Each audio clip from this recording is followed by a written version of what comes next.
Hello, this is just a short unscripted video about what to do and why it's important to lock this vertical shaft down before removing the collar, and what to do if you forget to do that.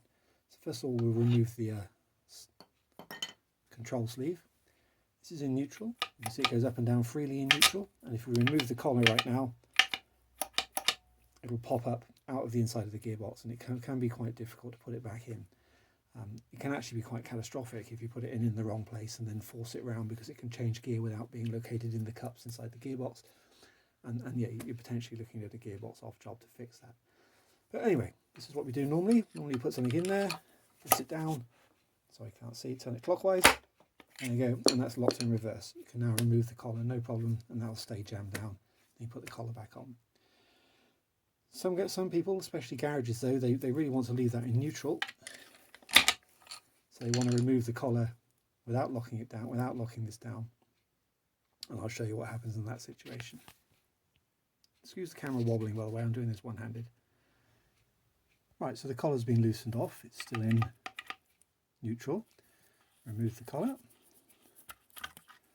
Okay, and as you can see, the arm now pops up, comes out of the selector forks inside the gearbox.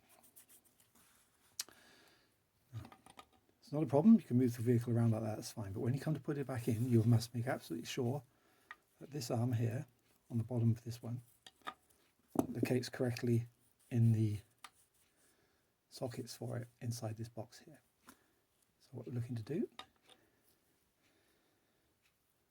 hard to do this and hold the camera steady. Okay, that's not it, you can tell that because it doesn't turn one way, it turns loads the other, so it's loads of movement in it. Okay, it's obviously not sat in the sockets. Let's move it around a bit more. And that's the other side. Again, it's turning, not sure if you can see that, but it's turning absolutely loads. It's clearly not in the sockets. This is where the real problem comes, by the way. If you put the collar on and then you actually twist this and try and select gears, it will push the shafts and push them into gear, but you won't be able to get them back out, and that's where all the problems come.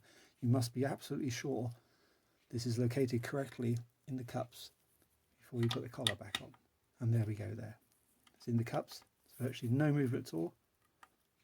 It's twisting a tiny, tiny bit, which is not really showing up on the camera, but basically it's just turning a tiny, tiny bit as it shifts within the cups.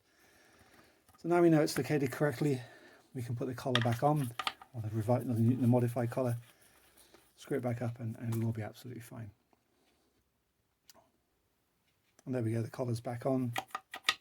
It's in neutral, and once again we can select the gears as before. Okay, and it's all going to work fine.